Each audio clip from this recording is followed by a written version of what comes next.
Muchas gracias. Buenas tardes a todos. En primer lugar, antes de empezar mi charla, me gustaría agradecer a los coordinadores de estas jornadas que hayan querido contar conmigo y que me hayan invitado a esto. Sin más, voy a dar paso a mi charla de geociencia y fragilidad, en la cual voy a seguir este guión. Primero hablaré un poquito de qué es geociencia para que nos centremos todos. Luego va a ir qué campos de actuación hay en la geociencia para ya centrarme posteriormente más en la fragilidad. Hablaré a continuación de qué retos nos supone este nuevo campo desde el punto de vista sobre todo de la investigación para finalizar con unas breves conclusiones. Bueno, en el año 2010 pasaron muchas cosas, pero yo quiero destacar dos grandes hitos, ¿vale? Dos cosas importantes. Primero, que España ganó la Copa Mundial de Fútbol y después que pues un grupo de investigadores científicos en Estados Unidos, en el National Institute of Aging, empezaron a darle forma a todo esto de la gerociencia, ¿no? Pues pensaron que debía de haber un sustrato biológico que pudiera explicar pues, una serie de hechos relacionados con el desarrollo de ciertas enfermedades o ciertas entidades clínicas, ¿no?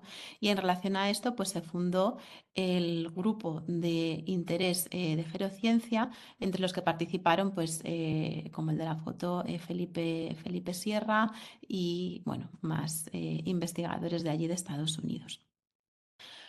Se define la geociencia como una disciplina cuyo objetivo es entender, tanto a nivel molecular como celular, la relación entre la biología del envejecimiento y la biología de las enfermedades relacionadas con la enfermedad, entendiéndose un poco como la intersección entre biogerontología y medicina. Sabemos que hay diferentes maneras de envejecer, ¿no? Tenemos el envejecimiento normal y luego el envejecimiento acelerado, el envejecimiento saludable. Y lo que pasa es que antes de que nosotros podamos ver pues, esas enfermedades relacionadas con la edad o esos procesos, esos síndromes geriátricos, hay una serie de daños que se producen a nivel molecular, a nivel celular, que se han ido acumulando con el paso del tiempo, que va a ser lo que va a desencadenar esas entidades a nivel geriátrico, enfermedades o alteraciones a nivel funcional. De tal manera que nosotros vemos solo la punta del iceberg y estamos obviando de esta manera una parte importante del problema. Se sabe que es la edad biológica y no la cronológica uno de los principales factores de riesgo para desarrollar enfermedades relacionadas con la edad, sumándose además la coexistencia de fragilidad, de alteraciones en la resiliencia y en la función. Pero lo bueno de todo esto es que todas estas entidades son maleables, con lo cual son modulables. Nosotros podemos modificarlas para retrasar ese envejecimiento acelerado. Y esto es un poco lo que postula la gerociencia, ¿no? Que con el envejecimiento biológico se va a acelerar el desarrollo de ciertas morbilidades, pero que si nosotros conocemos cuáles son los fundamentos biológicos, moleculares, celulares que median en esa relación, en ese proceso, podemos incluso diseñar una serie de dianas terapéuticas que va a evitar ese proceso y cuyo fin va a ser siempre mantener la funcionalidad y comprimir la comorbilidad. Ya desde sus inicios en el 2011 pues se propuso una serie o propusieron una serie de 7 pilares del envejecimiento, a la par que más o menos López Otín empezaba a postular a desarrollar sus iniciales 9 hallmarks del envejecimiento.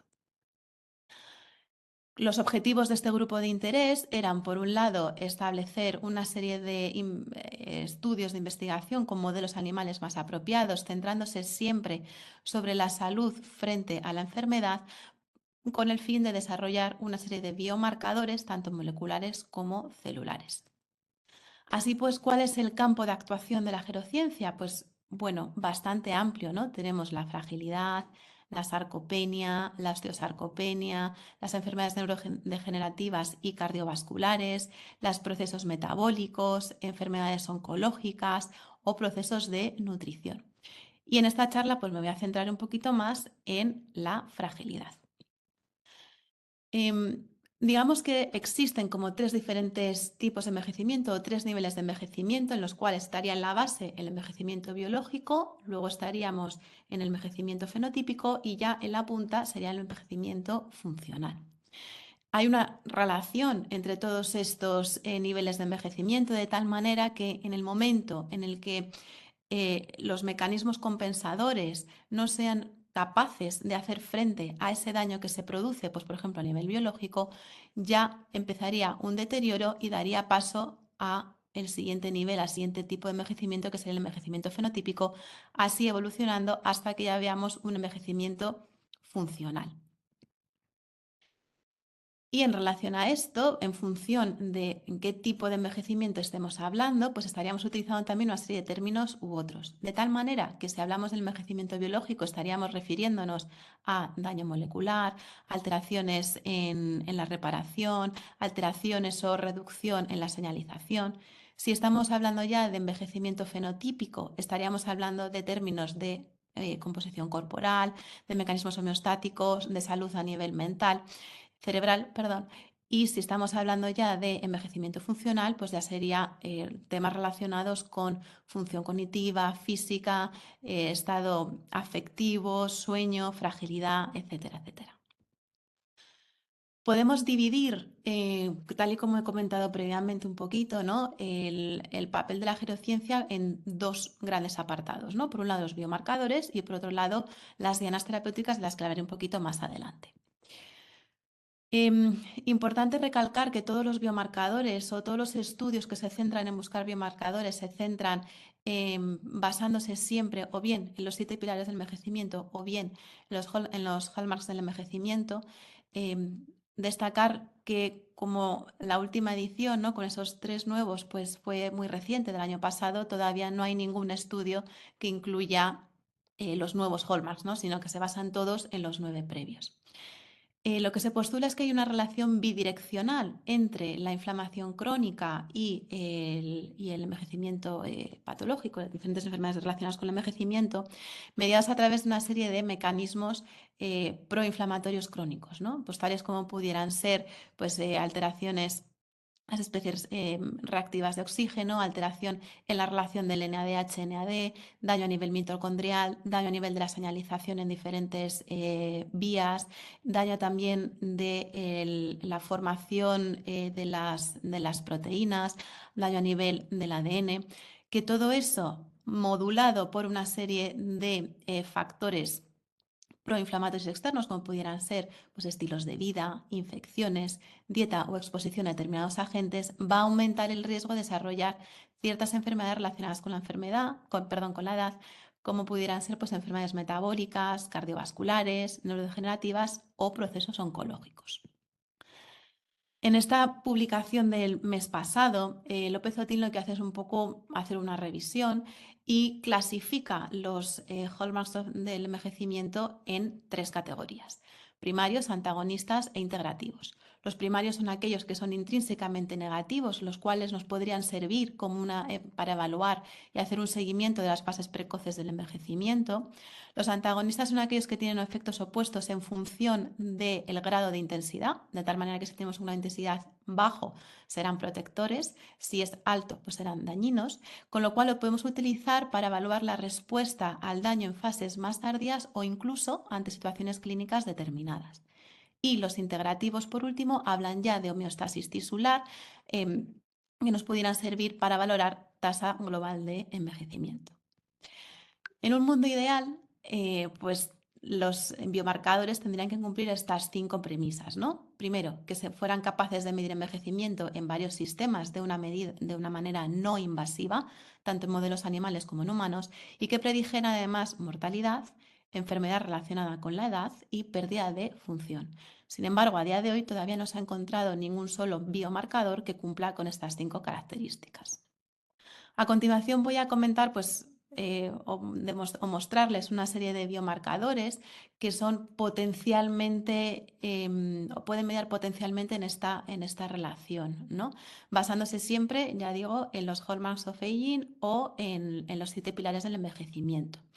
¿Cuál es el problema de todos ellos? Pues que son estudios que se han realizado de manera transversal, hay muy poquitos, si se fijan en la tabla, hay muy poquitos a nivel longitudinal y además el tamaño muestral suele ser bastante o relativamente pequeño.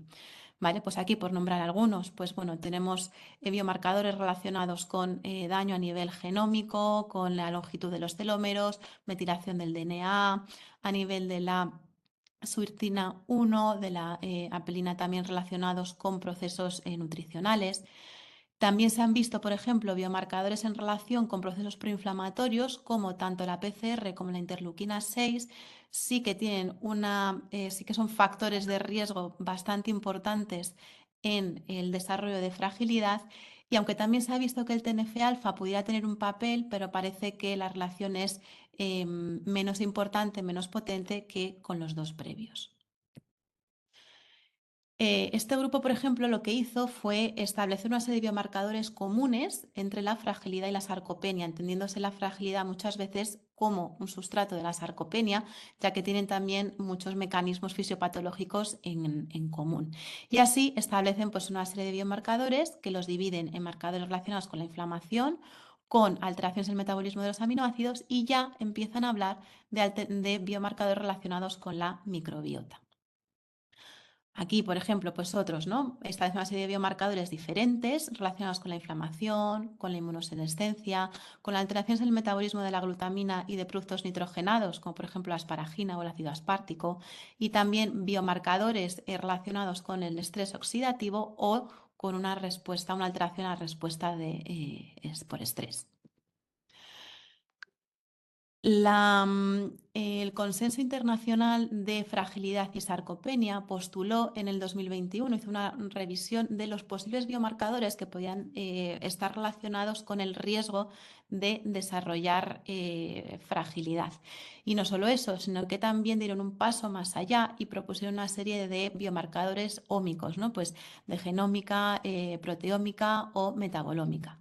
De nuevo, son muchos biomarcadores, no hay un único biomarcador específico, sino que es un poco la suma de varios de ellos y todavía a día de hoy se necesitan muchos estudios, principalmente longitudinales, que nos permitan establecer esta relación. El año pasado, bueno, hace 2 ya, se publicó esta revisión que la verdad es que les recomiendo que la lean, en la cual hacen un resumen de todos aquellos biomarcadores que pudieran estar relacionados con la fragilidad, destacando principalmente 2 de ellos. Uno, la metilación del DNA y otro, aquellos factores relacionados con la inflamación, que serían la PCR y la interleuquina 6. Un poquito más adelante, pues hubo una serie de investigadores que dijeron que había mecanismos comunes, ¿no? En cuanto al envejecimiento y a las enfermedades relacionadas con la edad, proponiendo, por tanto, una serie de biomarcadores, principalmente interleuquinas, mitoquinas, microbiota y metilación del DNA, que pudieran estar relacionados con ese envejecimiento y con el desarrollo de fragilidad o de multimorbilidad.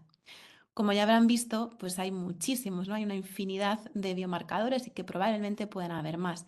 Con lo cual, aquí ya se plantea este grupo investigador la posibilidad de utilizar la inteligencia artificial mediante Machine Learning para generar algoritmos que nos ayuden a nosotros a detectar posibles biomarcadores. Dejamos a un lado los biomarcadores, vamos a dar paso ahora a las dianas terapéuticas.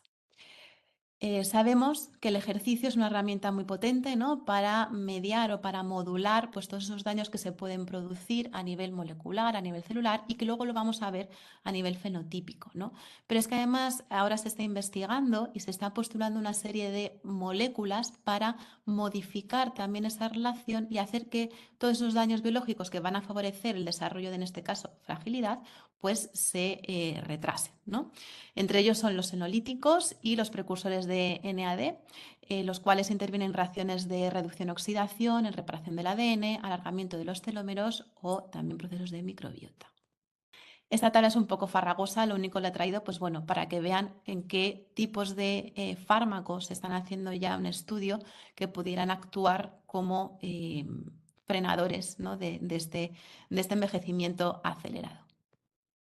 ¿Y cuáles son los retos a día de hoy desde el punto de vista de la investigación que nos da la gerociencia? Pues bueno, para empezar, los clásicos retos de la investigación en la geriatría, ¿no? Que son, por un lado, que la mayor parte de los estudios excluyen a la población mayor y por otro lado que se suelen centrar en una sola patología y no suelen prestar mucha atención a la función.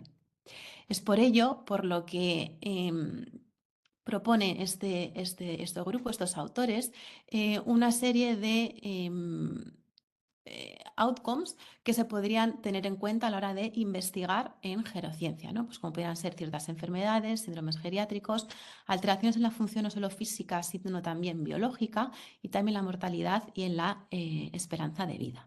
Pero es que además dicen, ojo, tenemos estos outcomes, pero también tenemos que pensar sobre qué población queremos actuar, ¿no? Qué población vamos a incluir en nuestro estudio y cuál va a ser la que más se va a beneficiar de ello, ¿no? Así pues dicen, bueno, pues aquí planteamos una serie de personas, ¿no? Pues población que esté en riesgo de desarrollar enfermedades relacionadas con la edad, de envejecimiento acelerado o que ya estén en esas fases iniciales de envejecimiento acelerado, personas que estén en riesgo de desarrollar síndromes geriátricos o deterioro de la capacidad intrínseca o que incluso ya su capacidad intrínseca esté disminuida. Hace 2 meses, de nuevo, el Consenso Internacional de Fragilidad y Sarcopenia propuso una serie de recomendaciones para hacer investigación en este campo, ¿no? Primero, establecer cuál es nuestra población diana. Ellos recomiendan que sean sujetos frágiles o en etapas precoces o prefrágiles, porque son aquellos que, aunque tienen riesgo de pérdida de capacidad intrínseca, todavía son capaces a hacer frente a esa situación de estrés, ¿no? Son todavía resilientes. El objetivo primario recomiendan medirlo con scores combinados en términos de capacidad intrínseca y las variables a estudio a incluir sí que recomiendan que sean biomarcadores de resiliencia, de respuesta y de adaptación al estrés.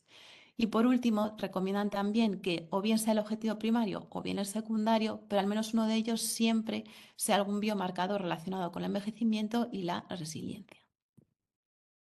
En líneas con esto, pues aquí les traigo un ejemplo, ¿no?, de una posible iniciativa de gerociencia que sería el INSPIRE, cuyos objetivos son establecer una serie de biomarcadores del envejecimiento para luego poder implementar un modelo de atención centrado en la función.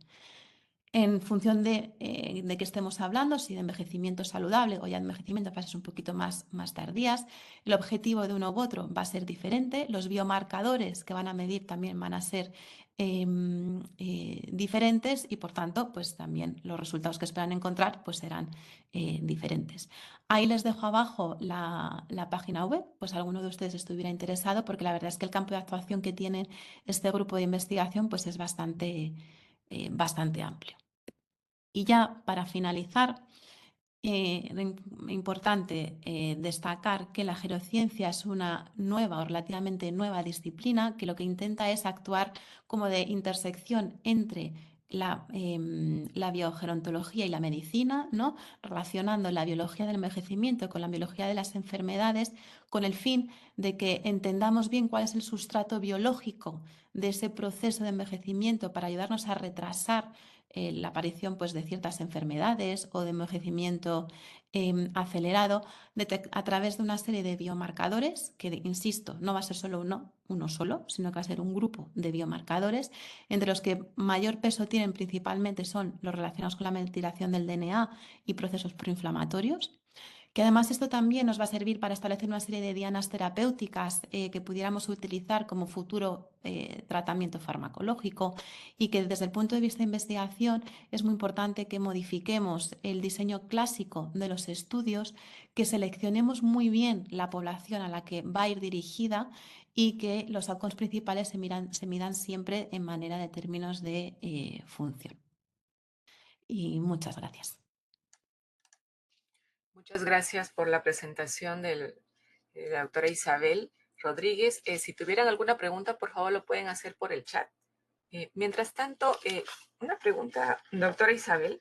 De alguna otra manera, las enfermedades crónicas como diabetes, enfermedades cardiovasculares, también hay incremento a veces de estos marcadores, ¿no?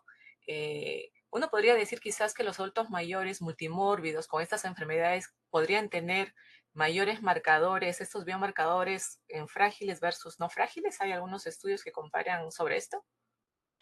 Pues sí que es verdad que efectivamente, ¿no? Como comentas, pues sí hay muchos biomarcadores que están relacionados no solo con fragilidad, yo es un poco aquí los que he traído, que era un poco el tema, pero también hay biomarcadores relacionados pues, con enfermedad cardiovascular, con sarcopenia, etcétera, etcétera, ¿no? Em, que yo sepa, de momento no hay ninguno que hayan comparado frágiles no frágiles con determinadas enfermedades, ¿no? Que yo sepa. Pero bueno, sí que se están haciendo bastantes estudios al respecto a día de hoy, con lo cual, pues efectivamente habría que discernir, ¿no? Cuáles de ellos están relacionados con un envejecimiento normal, ¿no? Y cuáles con la fragilidad solo, ¿no?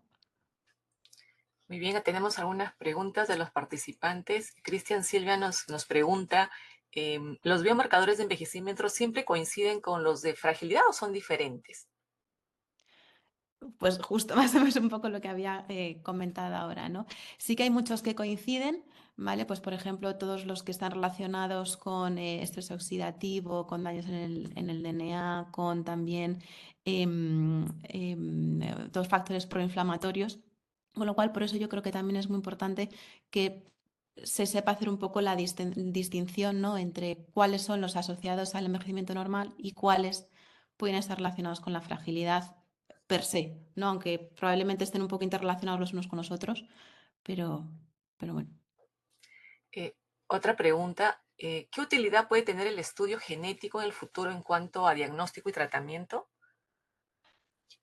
Pues la verdad es que yo creo que en algunas enfermedades sí que podría ser bastante útiles, ¿no? Sobre todo con todo lo que se está hablando a día de hoy de la medicina de precisión, ¿no? De la medicina individualizada, ¿no? Pues también tener en cuenta incluso bueno, factores bueno, genéticos, epigenéticos también, con lo cual yo creo que y de hecho cada vez se está haciendo más, ¿no? En enfermedades oncológicas, por ejemplo, pues sí que se utiliza bastante.